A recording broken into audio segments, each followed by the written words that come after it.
Halo sahabat Inspire, gimana nih kabarnya? Jumpa lagi di channel Inspire Self Growth di minggu ketiga bersama aku, Amelia. Dalam video kali ini, aku mau bahas tentang suatu hal yang sering aku alami nih teman-teman. Nah, sebelum masuk ke dalam pembahasan video kali ini, aku mau tanya nih ke teman-teman semuanya. Kalian pernah nggak sih teman-teman susah dalam memulai hal baru? Kalau misalnya pernah nih, berarti kita sama nih teman-teman. Dulu aku juga pernah nih mengalami fase yang seperti itu. Dan menurut aku itu tuh hal yang merugikan nih teman-teman. Jadi tanpa sadar ketika kita menolak sesuatu tawaran dan kita enggan untuk memulai hal baru, kita tuh baru aja membuang-buang satu kesempatan berharga nih teman-teman. Kita baru aja membuang peluang yang mungkin akan membantu kita dalam karir masa depan. Nah, nggak cuma itu aja teman-teman. Selain enggan dan malu untuk memulai hal baru, dulu aku adalah orang yang sering menunda-nunda pekerjaan teman-teman. Simpelnya atau sederhananya, aku sering banget nih menunda-nunda tugas dalam keseharianku. Jadi, misalnya hari ini ada tugas nih teman-teman. Nah, deadline-nya itu besok. Hari ini aku biasanya tuh akan cenderung lebih santai, kayak besok aja lah, toh masih ada waktu, istirahat dulu lah. Nah, besok waktu tugas itu mendekati deadline, aku baru bingung nih, panik gimana mengerjainnya, gimana cara susun waktunya, atur manajemennya, terus nanti aku panik tugasnya yang susah gitu teman-teman. Nah, itu tuh adalah satu hal yang menurut aku tuh rugi teman-teman. Nah, biasanya kalau udah seperti itu, aku tuh bakal kayak menyalahkan diriku sendiri, kayak misalnya, wah kenapa nggak aku kerjain dari kemarin-kemarin sih, kayak muncul penyesalan dan kayak muncul rasa sering mengeluh yang membuat kita tuh makin stres gitu teman-teman dalam waktu mengerjakan tugas. Nah, karena terlalu sering mengalami hal itu, kayak aku terlalu stres, burnout gara-gara tugas dan kelalaianku dalam menunda-nunda pekerjaan, aku jadi mudah kayak lelah, sering ngeluh gitu teman-teman. Nah, mulai dari itu, aku berusaha untuk merubah pola pikir aku dan juga merubah strategi manajemen waktu yang aku punya nih teman-teman. Nah, nanti aku juga bakal share nih ke kalian gimana sih tips memanajemen waktu dengan baik supaya semua pekerjaan tuh bisa selesai dengan tepat waktu dan kita tuh nggak stres gitu dalam menjalani semuanya teman-teman. Nah, sebelum kita masuk ke dalam solusi itu, kita analisis dulu nih, kenapa sih kita terlalu sering dan kita tuh kayak susah untuk memulai hal baru? Nah, aku bakalan share nih ke kalian tentang alasan kenapa sih kita susah banget memulai hal baru. Tentunya versi aku ya, karena aku udah mengalami sendiri nih teman-teman dan juga kayak mengalami fase-fase malas dan menunda-nunda waktu untuk belajar. Poin pertama versi aku adalah takut gagal dan juga kurangnya rasa percaya diri di dalam diri kita sendiri nih teman-teman. Nah, itu gimana sih Kak? Kok rasa takut gagal dan rasa kurang percaya diri padahal selama ini menurut aku tuh udah kayak berusaha semaksimal mungkin gitu. Nah, jawabannya adalah karena ketika kita akan memulai hal baru, seringkali tuh rasa takut dan kayak cemas memikirkan ke depannya tuh kayak gimana kita bakal bisa atau enggak. Itu tuh bakalan mengurangi rasa kepercayaan diri kita nih teman-teman. Sadar atau nggak sadar, kita pasti ketika akan ditawari hal baru, kita akan berpikiran tentang waduh gimana ya besok ke depannya aku bakalan bisa enggak ya menyelesaikan project A ini. Atau kalau misalnya kamu dapat tawaran nih teman-teman untuk mengerjakan tugas A dan nanti harus selesai dalam waktu beberapa hari. Nah, itu tuh sebenarnya challenge, tapi tuh kadang kita mikirnya kayak wah aku nanti mampu nggak ya untuk menyelesaikan ini sendiri, wah nanti waktunya cukup nggak ya, terus hal-hal yang seperti itu, hal-hal pemikiran yang seperti itu tuh bikin kita tuh kayak nggak percaya diri gitu teman-teman sama kemampuan kita sendiri. Nah, biasanya nih teman-teman, untuk mengatasi pemikiran aku mengenai takut dengan kegagalan, aku nih berusaha untuk memberi afirmasi positif ke dalam diri aku sendiri nih tentunya. Kayak contohnya, aku pasti bisa deh, coba dulu aja, nanti pasti ada jalannya. Nah, pemikiran-pemikiran positif ini akan membangun kita untuk meningkatkan rasa kepercayaan diri kita, yang mana mungkin nanti kita juga membantu dalam waktu kita struggling untuk menghadapi tantangan nih teman-teman. Jadi kayak misalnya yang tadinya kita berpikir, wah aku bisa nggak ya, itu tuh nanti kalau misalnya kita ubah ke dalam, wah pasti bisa deh, pasti dalam waktu segini aku bisa struggling nih gini gitu teman-teman.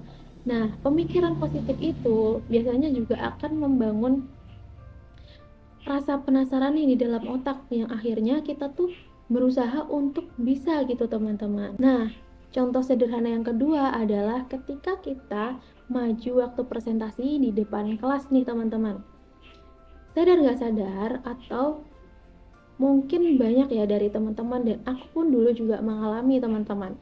Kita tuh waktu maju di depan kelas itu tuh ada perasaan kayak nervous gitu diliatin sama banyak orang, padahal sebelumnya tuh materi sudah hafal nih, kita sudah menguasai materi, sudah hafal, kita sudah menyusun nanti bagaimana strategi presentasinya, tapi tuh ketika kita sampai di depan kelas dan juga menghadapi banyak-banyak orang tuh teman-teman, kita tuh kadang bisa lupa teman-teman, kayak langsung ngeblank aja gitu, kayak misalnya kita tuh kan jadi sudut perhatian orang lain gitu, jadi kita tuh kayak nervous, terus nanti tangannya dingin berkeringat, terus nanti ada kayak deg-degan gitu teman-teman, dan rasa-rasa itu tuh nanti bikin semua yang ada di otak kita tuh jadi buyar teman-teman, dan akhirnya kita tuh nggak siap lagi buat presentasi.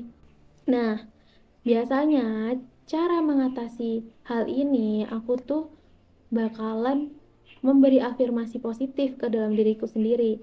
Tentunya juga dengan mempersiapkan diri lebih matang, dan juga aku tuh selalu berpikiran gini teman-teman.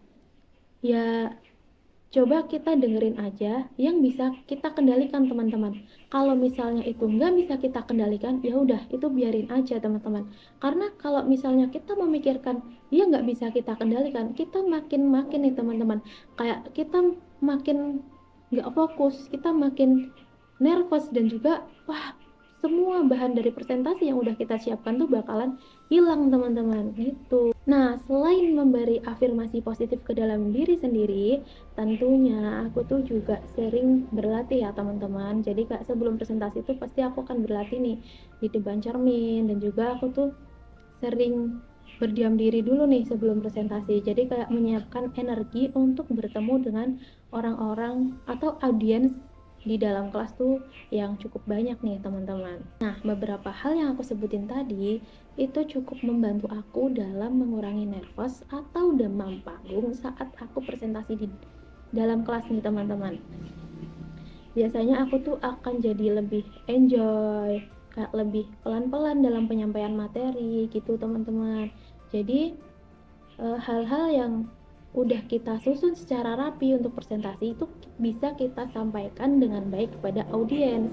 Nah, intinya nih teman-teman, dari hal yang udah aku sampaikan tadi adalah kita tuh kalau bisa jangan sampai menolak penawaran yang kita tuh belum riset nih teman-teman. Kayak misalnya kita tuh berpikiran, wah nanti bisa nggak ya, walaupun teman-teman belum pernah cobain hal itu, teman-teman coba aja dulu, kayak ya udah nanti kan kita bisa belajar gitu, bisa tanya-tanya di buku atau bisa tanya ke rekan-rekan kerja atau ke rekan-rekan kuliah gitu teman-teman. Yang penting coba aja dulu gitu teman-teman, kayak dipupuk aja rasa percaya diri teman-teman supaya kita tuh bisa maju selangkah gitu dari yang lainnya teman-teman. Kalau misalnya kita terus-terusan takut, terus-terusan gak percaya diri sama kemampuan diri sendiri, kapan kita mau majunya teman-teman? Kan nggak mungkin kita langsung maju tanpa harus ada hal-hal yang dikorbankan atau bahkan sesuatu yang tanpa usaha. Kadang penawaran yang kita dapatin itu tuh penawaran yang orang lain ingin dapetin teman-teman. Jadi bersyukurlah dan hadapi, terus jangan ditolak penawaran itu teman-teman. Pokoknya teman-teman harus be yourself. Pokoknya harus berani teman-teman, berani ambil tantangan, berani mencoba hal baru, fokus kepada hal-hal yang ada di depan kita, jangan kayak terus terbayang-bayang dengan hal-hal yang udah kita alami di belakang. Pokoknya tetap fokus aja ke hal-hal yang akan kita alami, itu teman-teman. Sama halnya teman-teman pernah nggak dengar pepatah, kegagalan adalah guru terbaik untuk belajar. Nah, dari sebuah kegagalan ini ada banyak pelajaran hidup yang bisa kita ambil nih teman-teman. Kegagalan ini bukan untuk dihindari teman-teman. Kegagalan ini adalah suatu pelajaran teman-teman. Caranya adalah dengan kita mempersiapkan diri dengan lebih baik, maka kita akan mengurangi kegagalan di waktu yang akan datang. Kalau misalnya kita takut mencoba dan takut untuk gagal, kita nggak pernah tahu nih kapan kita akan sukses kalau misalnya kita takut gagal. Karena sebenarnya ya tadi teman-teman, kegagalan ini adalah guru terbaik untuk kita belajar. Selagi teman-teman masih ingin berusaha dan mencoba, maka nggak ada kata gagal nih untuk teman-teman. Karena kalau misalnya teman-teman masih ingin mencoba hal baru dan juga berusaha, walaupun teman-teman gagal tapi tetap berusaha, bangkit dan berusaha lagi, itu tuh bukan gagal teman-teman, tapi teman-teman satu langkah menuju kesuksesan teman-teman. Nah, gagal sebenarnya itu adalah ketika teman-teman satu kali gagal dan teman-teman nggak pernah bangkit untuk coba lagi. Itu adalah yang namanya gagal. Tapi kalau misalnya teman-teman masih berusaha, masih mencoba lagi, itu adalah jalan untuk menuju kesuksesan teman-teman. Nah, poin yang kedua adalah takut dengan ketidakpastian dan juga kita tuh terlalu menganggap diri kita sendiri tuh terlalu sibuk gitu teman-teman.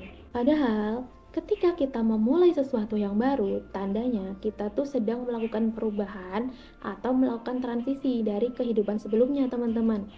Nah, dari yang semula berada di zona nyaman nih misalnya, tiba-tiba dituntut untuk menjadi pribadi yang berbeda di zona baru dengan ketidakpastian, teman-teman tuh pasti akan muncul sedikit rasa takut dan khawatir ya, seperti poin pertama yang tadi aku bilang teman-teman. Ini berhubungan juga karena ya rasa takut dan khawatir itu pasti ada ketika kita ingin memulai hal baru nih teman-teman. Jadi tuh kayak otak tuh cenderung lebih menghindar gitu, pengennya kayak ya udahlah aku di sini aja, kayaknya nggak bisa deh, karena ya kita tuh mengambang gitu, kita takut dengan ketidakpastian yang akan kita dapatkan ke depannya gitu teman-teman. Bahkan ada sebuah kutipan nih dari John Assaraf, a comfort zone is beautiful place, but nothing ever grows there. Nah, berada di comfort zone ini membuat kita tuh terjebak di dalam kenyamanan teman-teman, sehingga kita akhirnya tidak bisa berkembang. Padahal di balik ketidakpastian itu ada banyak kesempatan yang mungkin akan kita dapatkan dan harus kita telusuri teman-teman. Barangkali justru ketika kita mencoba hal baru, kita tuh akan menemukan dan mengalami hal-hal yang menyenangkan teman-teman. Seandainya hasilnya tidak memuaskan atau tidak sesuai dengan hal yang kita harapkan, ya udah nggak apa-apa, at least kita tuh udah mencoba teman-teman. Kalau dari aku ya teman-teman, prinsip aku nih, lebih baik aku tuh mencoba tapi gagal daripada aku tuh menyesal karena aku tuh gak pernah sama sekali mencobain teman-teman. Nah, apa sih kak hubungannya antara takut dengan ketidakpastian dan juga menganggap diri sendiri terlalu sibuk? Nah, jadi gini teman-teman, takut dengan ketidakpastian ini biasanya akan dibersamai dengan aktivitas diri yang terlalu sibuk. Nah, rutinitas sehari-hari kita saja tuh udah cukup merepotkan teman-teman. Belum lagi rincian to-do list harian yang panjang. Terus kita tuh jadi menganggap kayak aku tuh terlalu sibuk untuk menjalani hal-hal baru ini. Dengan hal-hal yang sudah ada saja aku tuh kayak merasa kewalahan, apalagi kalau misalnya aku mau memulai hal baru, pasti aku akan lebih kesusahan. Nah, pemikiran seperti ini teman-teman yang harus kita hindari. Nah, intinya teman-teman, jangan pernah jadikan kesibukan teman-teman sebagai penghalang untuk kita menjadi lebih produktif dan berani mencoba hal baru teman-teman. Kesibukan ini tentunya harus kita hadapi teman-teman. Jangan dijadikan sebuah rasa takut untuk mencoba hal baru teman-teman. Sayang banget teman-teman kalau misalnya ada kesempatan dan kita nggak cobain kesempatan itu teman-teman. Selanjutnya adalah poin ketiga. Apa sih kak poin ketiga? Poin ketiga versi aku adalah kita tuh takut dengan risiko dihakimi atau dikomentari orang lain nih teman-teman. Nah ini sering banget aku alami juga teman-teman. Saat kita akan memulai hal baru, tentunya akan ada banyak komentar atau pendapat dari seseorang di sekitar kita nih teman-teman. Bisa dari sahabat, teman, saudara, orang tua. Nah, biasanya komentar atau pendapat ini ada yang mendukung atau ada juga nih teman-teman yang membuat kita tuh jadi ragu dengan apa yang sudah kita pilih teman-teman. Jadi semacam afirmasi negatif gitu teman-teman, tapi dia tuh menyampaikan secara tidak sadar teman-teman. Contohnya nih dari pengalaman aku teman-teman. Satu saat aku tuh pernah mendaftar jadi sesuatu asisten nih di kampus teman-teman. Nah temanku nih ada yang bilang kalau misalnya dia tuh juga sebenarnya ingin daftar, tapi dia tuh takut teman-teman, takut dengan segala risiko yang akan dia dapetin teman-teman. Nah dari keluhan dia ini teman-teman, itu tuh juga mempengaruhi pola pikir kita teman-teman. Tentunya kita tuh juga malah jadi ikutan kayak ke-trigger, merasa takut, merasa cemas dengan apa yang nanti kita hadapi teman-teman. Nah hal-hal seperti ini kita tuh harus filter teman-teman, kita harus lebih cerdas lagi mengendalikan semua yang masuk ke dalam otak dan telinga kita teman-teman. Yaitu tadi teman-teman, seperti yang udah aku sampaikan di awal, pokoknya tetap kendalikan apa yang masih bisa kita kendalikan dan jangan terima apapun yang tidak bisa kita kendalikan nih teman-teman. Jadi kalau misalkan memang masih bisa kita kasih feedback ke orang tersebut, kita kasih feedback, tetapi kita juga harus lebih pintar lagi untuk filtering dan untuk mengolah informasi yang udah kita dapetin teman-teman. Jangan sampai kita tuh jadi kayak gegabah untuk memutuskan sesuatu ketika kita lagi dalam keadaan kebingungan, khawatir, dan rasa-rasa cemas itu datang teman-teman. Nah selanjutnya adalah poin keempat atau poin terakhir dari pembahasan kita hari ini, yaitu kita terlalu takut untuk menjalani apa-apa sendiri, dan juga dari hal tersebut itu akan membuat kita menjadi manusia yang banyak tapi nih teman-teman. Relate nggak teman-teman? Kalian pernah nggak mengalami hal yang sama seperti hal yang aku sebutin? Jadi karena kita takut sendiri, kita tuh jadi manusia yang banyak tapi gitu teman-teman. Ada aja alasan yang kita ungkapkan karena sebenarnya kita tuh takut untuk menjalani sesuatu itu sendiri teman-teman. Nah hal ini juga perlu untuk kita hindari teman-teman. Nah penjelasannya adalah ya emang sih manusia secara umumnya adalah makhluk sosial teman-teman, tapi bukan berarti kan setiap kegiatan kita selalu didampingi oleh orang lain teman-teman. Ada kalanya tuh juga kita harus menghadapi semuanya sendiri teman-teman. Karena kalau misalnya kita takut dengan kesendirian nih teman-teman, kita akan melewatkan hal-hal baru teman-teman, hal-hal yang perlu kita cobain teman-teman. Teman-teman, kita masih bisa kok walaupun sendirian, kita masih bisa berinteraksi dengan orang lain, berinteraksi dengan baru, mencoba hal baru, mencoba pengalaman baru, dan akhirnya itu tuh bakalan menambah insight yang kita punya teman-teman. Lalu hubungannya apa sih kak? Takut sendirian dengan menjadi manusia yang banyak tapi? Jadi gini teman-teman, ketika kita takut sendirian, biasanya tingkat kedewasaan kita tuh juga berkurang teman-teman. Nah, contohnya teman-teman, sering kita jumpai juga nih di lingkungan kampus atau di lingkungan pekerjaan teman-teman. Tapi yang kali ini aku bakal bahas adalah di lingkungan kampus teman-teman. Contohnya adalah ketika ada organisasi yang sedang melakukan open recruitment, baik itu open recruitment panitia atau open recruitment pengurus. Nah, tentunya kita sebagai orang yang ingin upgrade diri, orang yang ingin mempunyai relasi yang luas, kita pasti akan tertarik nih dengan berita-berita atau dengan info open recruitment ini, sehingga kita tuh kayak ada niat hati untuk mendaftar teman-teman. Tapi di satu sisi rasa takut sendirian kita tuh kadang mempengaruhi kita untuk memilih itu teman-teman. Jadi kayak timbul suatu keraguan teman-teman. Jadi kita tuh jadi lebih mensugesti diri kita dengan kekurangan yang kita miliki teman-teman. Akhirnya kita tuh jadi ragu-ragu gitu. Kayak misalnya aku mau daftar organisasi ini deh, tapi nanti bisa nggak ya? Tapi nanti aku sendiri, tapi nanti gini. Nah, terlalu banyak tapi nih teman-teman akan membuat kita tuh semakin ragu dan akhirnya kita tuh nggak mulai teman-teman. Nah, ibaratnya nih teman-teman, kalau misalnya di medan tempur atau medan perang, tentunya kita tuh nggak akan pernah kan di medan perang tanpa peralatan yang lengkap. Sama halnya dengan mendaftar organisasi ini teman-teman. Seringkali kita tuh banyak tapi dan akhirnya tuh kayak merasa diri kita tuh kurang siap gitu. Akhirnya terlalu lama kita menunda-nunda dan menunggu siap, kita tuh kehilangan kesempatan yang sangat berharga ini teman-teman. Akhirnya nanti kita menyesal kenapa nggak mendaftar gitu teman-teman.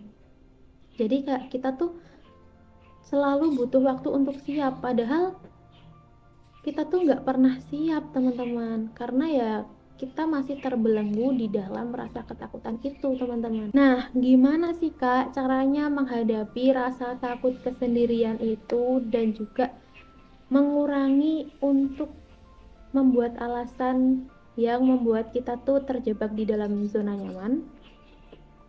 Nah, kalau versi aku nih teman-teman, biasanya aku tuh akan lebih memberi afirmasi positif juga nih teman-teman. Jadi aku tuh kayak sering bilang ke diriku sendiri kalau misalnya ya yang kita punya tuh diri sendiri teman-teman.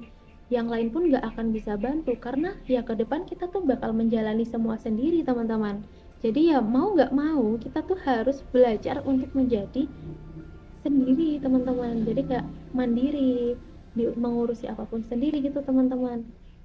Jadi kayak ya lebih tepatnya aku memaksa diriku untuk berani menjadi pribadi yang bisa mandiri dan juga ya kemana-mana tuh sendiri gitu teman-teman. Karena sendiri tuh nggak semenakutkan itu teman-teman. Karena kalau misalnya kita terus-terusan nggak berani sendiri atau memikirkan harus ada temennya, ya kapan kita mau mulainya?